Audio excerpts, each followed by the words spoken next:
नमस्कार, स्वागतम। आज के अंक में हम सीखेंगे कि किस प्रकार हम अपने को तनाव से, अनिद्रा से, चिड़चिड़ेपन से, अति क्रोध से, डिप्रेशन से, तमाम मानसिक व्यथाओं से दूर रखते हुए अपने जीवन को निरंतर आगे बढ़ा सकते हैं, उन्नति कर सकते हैं, कल्याण के पथ पर चल सकते हैं। अपनी आत्मा को जान लें, क्योंकि आत्मा ही ऊर्जा का वो सोर्स है जो हमारे शरीर को, हमारे मन को, दोनों को चला रही है। तो हमारा शरीर और हमारा मन ये तब ही एनर्जी से भरे रहेंगे, ये तब ही स्वस्थ रहेंगे, ये तब ही चलते रहेंगे जब तक हम अपनी ऊर्जा के सोर्स से परिचित रहेंगे। आत्मा का जो ऊर्जा का सोर्स है, पूरी ऊर्जा हमारे शरीर को, हमारे मन को जहाँ से मिलती है वो है हमारी आत्मा। और आत्मा के विषय में हमारे सनातन शास्त्र बहुत कुछ कहते हैं। क्या कहते हैं ये भी जान लेंगे। उसके पश्चात देखेंगे कि किस प्रकार से हम अपनी आत्मा का ध्यान करके और इस ऊर्जा की प्राप्ति करके कैसे अपने जीवन को उन्नति की ओर ले जा सकते हैं, कैसे तमाम मानसिक व्यथाओं से दूर रहते हुए इस संसार के रण क्षेत्र में, इस संसार समुद्र में निरंतर अपने कार्यों को कर सकते हैं बिना व्यथित हुए, बिना मानसिक उलझन के। वो तभी संभव होगा जब हम जानेंगे उस सोर्स को जो एनर्जी का मुख्य केंद्र है हमारे शरीर में परमात्मा ने बनाया, और वो है हमारी स्वयं की आत्मा। इसी ऊर्जा से हम सब कार्य कर पा रहे हैं, और इसी ऊर्जा से यदि हम अनभिज्ञ रहे तो दुख हम पाते ही हैं और पा ही रहे हैं। ये सबके अनुभव की बात है। तो आत्मा से परिचित होना बहुत आवश्यक है, जो शरीर और मन को चलाती है। उस ऊर्जा से परिचित होना बड़ा आवश्यक है, जो हमारी बेसिक ऊर्जा है। पंच तत्वों की ऊर्जा अपने स्थान पर, ब्रह्मांड की ऊर्जा अपने स्थान पर, लेकिन सबसे अधिक निकट जो ऊर्जा हमारे है वो हमारी आत्मा की ऊर्जा है। और इस ऊर्जा को यदि हम पहचान लेंगे तो इससे काम लेने का जो मेथड है वो हमारी समझ में आ जाएगा। इससे काम लेने का मेथड करना कुछ नहीं, बस एक ध्यान है, उसको आपको नियमित करना है। यदि वो ध्यान आपने नियमित कर लिया तो निश्चित मानिए आप संसार क्षेत्र में विजयी होंगे, हर दृष्टिकोण से, हर क्षेत्र में। चाहे आप किसी भी कार्य में लगे हों, यदि आप अपनी आत्मा का ध्यान करते रहें तो उससे प्राप्त ऊर्जा आपके शरीर और मन को कभी थकने नहीं देगी, कभी रुकने नहीं देगी। क्योंकि आत्मा सोर्स है इटर्नल एनर्जी का, इटर्नल ब्लिस का, परम आनंद का सोर्स है, परम ऊर्जा का सोर्स है। इस आत्मा का ही ध्यान नहीं किया तो मन और शरीर ये दोनों हमेशा थकावट महसूस करते हैं, थके थके रहते हैं। एक टायर्डनेस छाई रहती है, एक उल्लास नहीं रहता, क्योंकि उस सोर्स से कनेक्शन नहीं बनाते। मोबाइल की बैटरी यदि डाउन हो गई तो जब तक उसको रिचार्ज नहीं करेंगे, जब तक उसको चार्ज नहीं करेंगे, तब तक वो किस प्रकार से चलेगा? वो डाउन होता ही चला जाएगा, बैटरी डाउन होती ही चली जाएगी जब तक उसको चार्ज नहीं करेंगे। उसी प्रकार से हमारा शरीर, हमारा मन, ये परमात्मा का बनाया हुआ उपकरण है हमारा शरीर, और इस उपकरण को परमात्मा की बताई हुई विधि से ही चार्ज किया जा सकता है, यानी अपनी आत्मा को जानकर। और आत्मा को कैसे जानेंगे? आत्मा को जानेंगे निरंतर ध्यान द्वारा, नियमित ध्यान द्वारा। आज एक ऐसी विधि बताएंगे जिसमें आत्मा का ध्यान लगाना है कुछ देर, बस पूरे दिन के लिए पर्याप्त है। 24 घंटे के लिए कुछ मिनटों का ये ध्यान 24 घंटे आपको ऊर्जा से भरा रखने के लिए पर्याप्त है। तो सोर्स की ओर पहले जाएंगे जहाँ से प्रेरित होकर के हमने इस ध्यान विधि को बनाया है। वो सोर्स है योग वशिष्ठ नामक ग्रंथ, जिसमें महर्षि वशिष्ठ ने भगवान राम और लक्ष्मण जी को विभिन्न प्रकार की शिक्षाएं दी हैं। तो उसका जो मूल श्लोक है वो आपकी स्क्रीन पर प्रदर्शित हो रहा है, उसको आप देखिए। अब इसके अर्थ पर विचार कर लेते हैं। अर्थ क्या है? इन श्लोकों का अर्थ है, जिस प्रकार से अपने अनुभव में आए बिना ये नहीं पता लगता कि मीठा क्या है, खट्टा क्या है, कसेला क्या है, कड़वा क्या है, यानी स्वाद का अनुभव जब तक हम खुद नहीं करेंगे, स्वयं नहीं करेंगे, तब तक हमको नहीं होगा।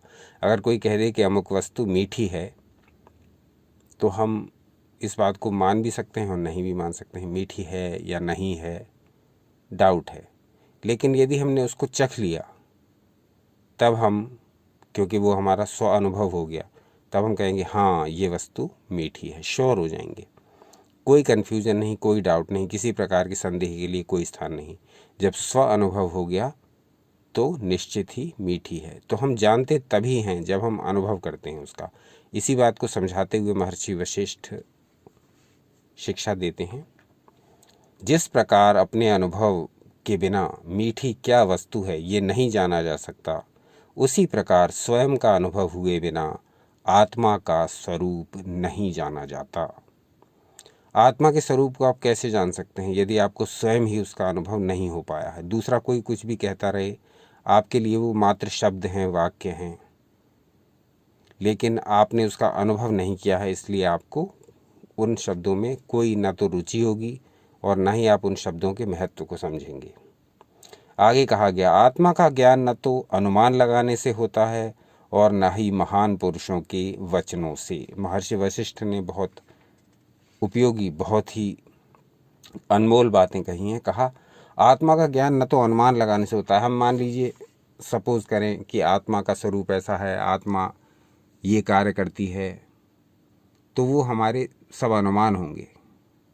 ये हम गैस कर रहे हैं कि ऐसा होता होगा, ऐसा होगा, ऐसा लिखा है, ऐसा बताया गया है, लेकिन जब हमें अनुभव नहीं है तो उसका हमारे लिए कोई महत्व नहीं है, केवल बातें हैं। आगे कहा गया, आत्मा का पूरा और प्रत्यक्ष ज्ञान स्व अनुभूति द्वारा ही होता है। स्व अनुभूति द्वारा होता है, जब हम स्वयं अनुभव करते हैं। शास्त्र और गुरु आत्मा का दर्शन नहीं करा सकते, स्पष्ट कह दिया महर्षि वशिष्ठ ने। स्पष्ट देख लीजिए, शास्त्र और गुरु आत्मा का दर्शन नहीं करा सकते। उसका दर्शन तो केवल अपने आप ही, अपनी स्वस्थ बुद्धि द्वारा ही होता है। आत्मा का अनुभव केवल उसको ही होता है जो इसका प्रत्यक्ष करता है, जो उसमें स्थित है और जो उसमें लीन हो गया है। यानी कहने का अर्थ ये कि आत्मा का अनुभव, या आत्मा का अनुभव छोड़ भी दें तो कोई भी अनुभव यदि आपने स्वयं नहीं किया है तो उसके महत्व को आप समझ नहीं सकते, और जब स्वयं ही नहीं समझेंगे तो दूसरे को बता भी नहीं सकते। तो स्व अनुभव करने के लिए महर्षि वशिष्ठ ने जोर दिया है। उन्होंने कहा शास्त्र पढ़िए, गुरु से दीक्षा भी लीजिए, सब कुछ करिए, परंतु जब तक स्वयं अनुभव नहीं करेंगे आपकी ये सहायता नहीं कर पाएंगे। तो इसलिए स्व अनुभव लेना चाहिए। स्व अनुभव कैसे लेंगे? स्वयं के अभ्यास से। अपना अभ्यास करिए, उस अनुभव से जो आपको अंतर्दृष्टि मिलेगी उसके प्रकाश में आप जान पाएंगे कि आपकी आत्मा आपके भीतर क्या क्या कार्य संपादित करती है। और उस आत्मा को एक बार जान लिया तो ये शरीर और ये मन उसके अंडर में काम करेगा, फिर आपको ये उलझाएंगे नहीं, आपको ये परेशान नहीं कर पाएंगे। कहा गया, और लोग तो केवल शास्त्रों के वाक्यों द्वारा ही उसका वर्णन कर सकते हैं। यानी उन लोगों के लिए कहा कि जो केवल शास्त्रों और वाक्यों द्वारा ही आत्मा के विषय में बताते हैं परंतु स्वयं उसका अनुभव नहीं कर पाए हैं, ऐसे लोग आत्मा की जो विशेष गुण हैं उनको जानने से वंचित रहेंगे, क्योंकि उन्होंने स्वयं उसका अभ्यास नहीं किया हुआ है। तो मूल बात ये, जो श्लोक आपकी स्क्रीन पर प्रदर्शित हो रहे हैं उनका अर्थ ये कि आपको स्वयं अपने ही अनुभवों द्वारा अपनी आत्मा को जानना होगा, और एक बार आपने अपनी आत्मा को जान लिया तो फिर समस्त दुखों से आप छूट जाएंगे, समस्त कन्फ्यूजन से, समस्त संदेहों से, समस्त बंधनों से छुटकारा हो जाएगा। जो विभिन्न प्रकार की मानसिक व्यथाएं आज के आधुनिक युग में हमें निरंतर परेशान करती हैं, वो सारी व्यथाएं धीरे धीरे करके नष्ट हो जाएंगी यदि आपने अपने मूल सोर्स को जान लिया, पहचान लिया, उसका अभ्यास कर लिया। तो देखते हैं ये आत्मा का अभ्यास कैसे करना है। अब ये देखते हैं, इसमें कुछ विशेष नहीं करना है। जैसे आप लेट जाते हैं निश्चेष्ट किसी भी स्थिति में, शवासन में, वैसे ही लेट जाइए, पीठ के बल सीधे। इस अभ्यास को कभी भी कर सकते हैं। जब भी आपको ऐसा लगे कि मेरा शरीर, मेरा मन थकी हुई अवस्था में आ रहा है, तो अपने को रिचार्ज करने के लिए, अपने को फिर से ऊर्जा देने के लिए इस आत्मा का ध्यान करेंगे। और ये ध्यान बड़ा ही पावरफुल है, बड़ा शक्तिशाली है। इस अभ्यास को करिए, करके देखिए और उसके अनुभव लीजिए और उन अनुभवों को यहाँ शेयर भी करिए। तो आपको ध्यान बता देते हैं। शवासन में लेटे हुए हैं, शरीर निश्चेष्ट है, कोई एक्टिविटी नहीं। ध्यान सांस पर, आंखें बंद, हाथों पैरों में गैप, हथेलियां ऊपर की ओर। अब सांस के आने और जाने पर ध्यान देंगे। सांस शरीर में भीतर आ रही है, शरीर से बाहर जा रही है। थोड़ी देर ये करेंगे तो मन नियंत्रित हो जाएगा, ध्यान के लिए तैयार हो जाएगा। ध्यान कुछ विशेष नहीं करना है। इसमें क्या करना है कि अपने शरीर के समानांतर एक सूक्ष्म शरीर की कल्पना करनी है।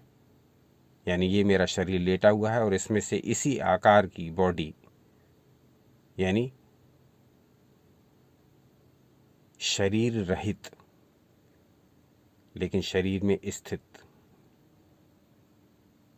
मेरे शरीर के आकार का ही ये सूक्ष्म शरीर धीरे धीरे ऊपर की ओर उठना प्रारंभ हो गया है। मतलब बॉर्डर लाइन सी बनी हुई है, लेकिन उसके भीतर प्रकाश है मात्र। अब ये मेरा सूक्ष्म शरीर, जो कि मेरे इस स्थूल शरीर के आकार का ही है, अब ये धीरे धीरे ऊपर उठना प्रारंभ हो गया है। मैं इसी स्थिति में लेटा हुआ हूं और मैं देख रहा हूं अपने सूक्ष्म शरीर को अपने स्थूल शरीर से बाहर की ओर आते हुए। ये मेरी आत्मा है। अब मेरी ये आत्मा ऊपर की ओर उठ रही है, धीरे धीरे और ऊपर की ओर जा रही है। अब आप चाहें इसे कमरे के भीतर ही क्यों ना कर रहे हों, लेकिन आपको अनुभव ये करना है कि अब ये धीरे धीरे आकाश की ओर जा रही है।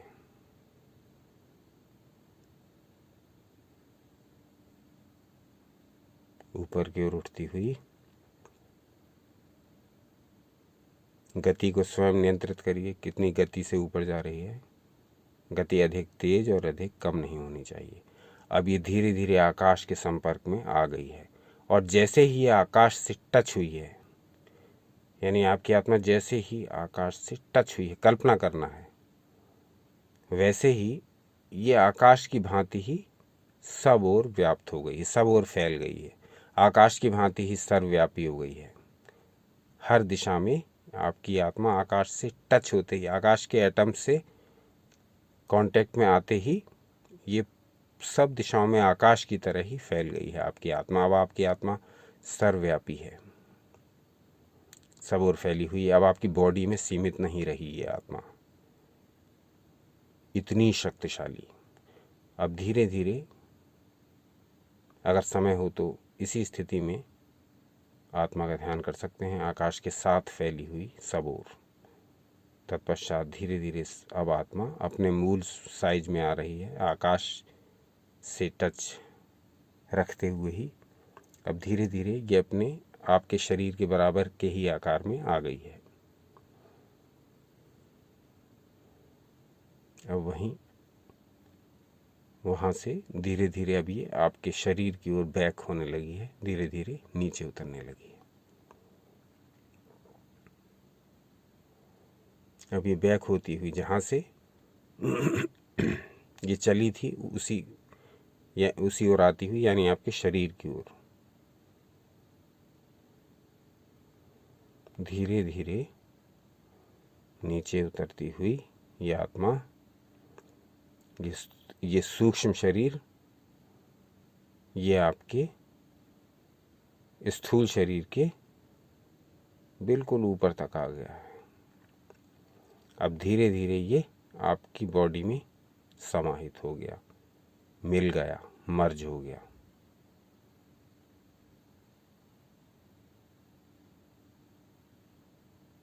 अब इसको फील करिए, जो इतनी एनर्जी